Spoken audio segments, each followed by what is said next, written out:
and that's fine, but it's caused me to take a step back and say, I don't want to put anybody in my software that isn't highly likely to become a customer.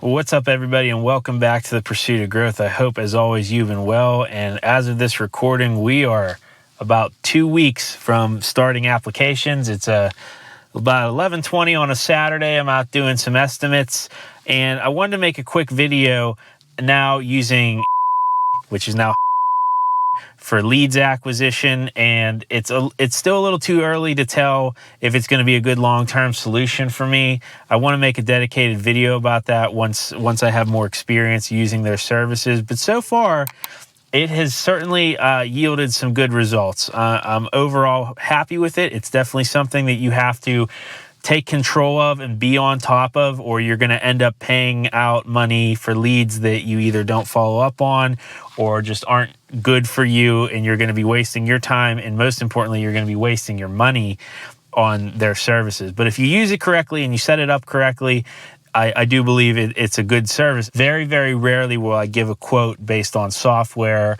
or Google or mapping. It's just, for me, as a solo owner operator, I have the time as a new business to go look at these properties, and I feel like I give much better quotes when I do that. And people appreciate that more. The one I just closed, they told me that they got a ton of emails from potential weed control and fertilization companies, but I was the only one that actually called them. And obviously, if I'm the only one that called them, I'm certainly the only one that actually went out and looked at their property and had a great conversation with them. And I won that job. Now, is that if I'd have gave them the price over the phone? I don't know. I try not to do that. I try to go get eyes on properties, and then I can give a price. But the big thing I wanted to make this video on is I use YARDBOOK. If somebody would call my cell phone, call my business directly and say, hey, I'm interested in services, you definitely want to always pre-qualify your customers. But if I get a direct call or a direct Facebook message, I, again, try to go to the property. And then what I'll do, once I've viewed the property and have a price, I will insert them into YARDBOOK as a potential customer, and I will send them an official quote. Now, I don't do this with people I get from, and my reasoning for that is if people are calling me or contacting me directly, that doesn't mean necessarily that they're not out price shopping, but if they're calling a company directly and say, I want you to come to my property, I want you to give me a price, I'm much more comfortable giving them a quote from YARDBOOK than I would somebody that went to a leads acquisition company and did things that way. But one thing that kind of sucks in it, and I've found that it is what it is, and I don't think there'll ever be a fix. Once you enter a potential customer or a customer into the software, you can never truly remove them from the system. Now, a lot of people say, well, Craig, why would you want to do that? Just because they don't go with your services now, you want to keep them in your CRM and get back with them. Maybe they want another service. Well, I agree with that. If I was more of a full-on maintenance, full-service lawn care company, that makes sense to me. Hey, they didn't like the price on weed control and fertilization, but maybe down the road they want lawn cutting, or maybe down the road they want mulch. But I don't do all that. I offer a very specific service: weed control, fertilization for lawns. I've been getting 4-5 leads a day from, and I've closed a lot of those, but some of them are just people that are price shopping. And I don't want to put somebody in my system that is like just may or may not, on the fence. I'd like to have it, but if it's too expensive, I understand people need to be money conscious, especially with things going on the way they are right now in our world. But I'm not going to take the time to put somebody in my software permanently that isn't going to go with my services. So what I've chosen to do is I will pre-qualify them. If they seem like they're probably going to go with my services, then I will send them an official YARDBOOK estimate, and I will put them into my system as a potential customer.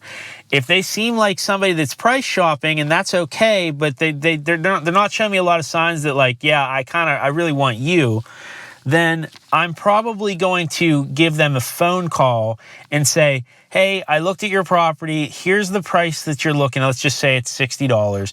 You're looking about $60 an application, or with the 5% discount, this is how much it would be a year. This is how much the added turf insect preventative is going to be. Does that sound reasonable to you? And I don't want to lead them by saying, is that too expensive? I just want to say, does that sound reasonable to you? And if somebody says, yes, it does, then okay, I'll send you the official quote for you to approve through email. And that's how I go about it.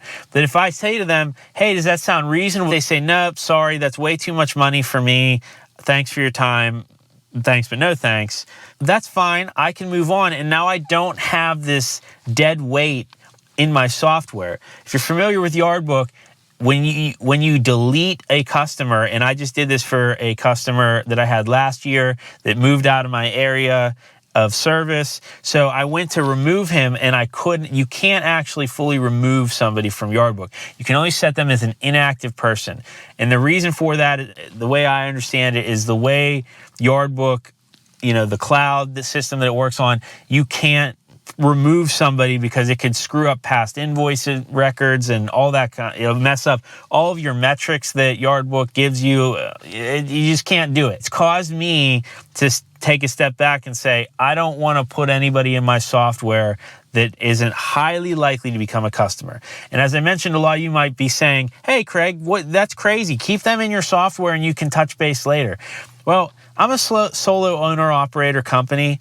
It's me doing the sales, me doing the treatments. Turf Logic is still a brand new company. The way I want to structure my business, I'm not going to keep a bunch of people in and I'm gonna try to resell them, give them a call back in 6 months. Hey, did you find anybody?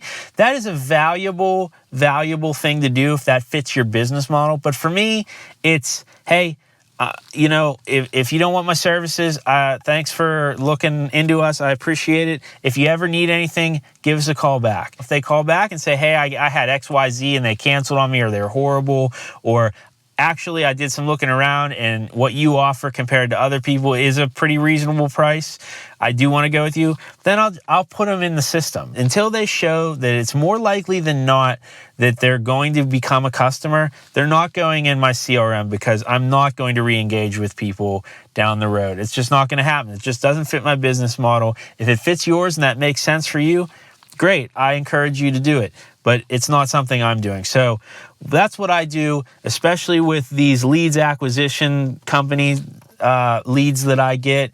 I am not adding them into my software until I'm pretty sure they're going to be a customer, and it cuts down on dead weight within my software. Let me know what you think. Was this helpful to you? What do you do? I understand that this might be controversial and a lot of people might say, hey, no, you should definitely keep that information and re-engage with them later. I know there's other opinions out there, so please feel free to start a dialogue. I'd love to talk about this more with other professionals. I'm super excited. We're about 2 weeks away from getting out the door and spraying. If you want to see more pro lawn treatment content, like, subscribe, share this around. There's not a lot of us out there doing weed control and fertilization content. So if you're looking for that kind of stuff, I'd invite you to come along for the ride and follow me as I grow my business. Thanks for watching. We'll see you on the next one. This is The Pursuit of Growth. Peace.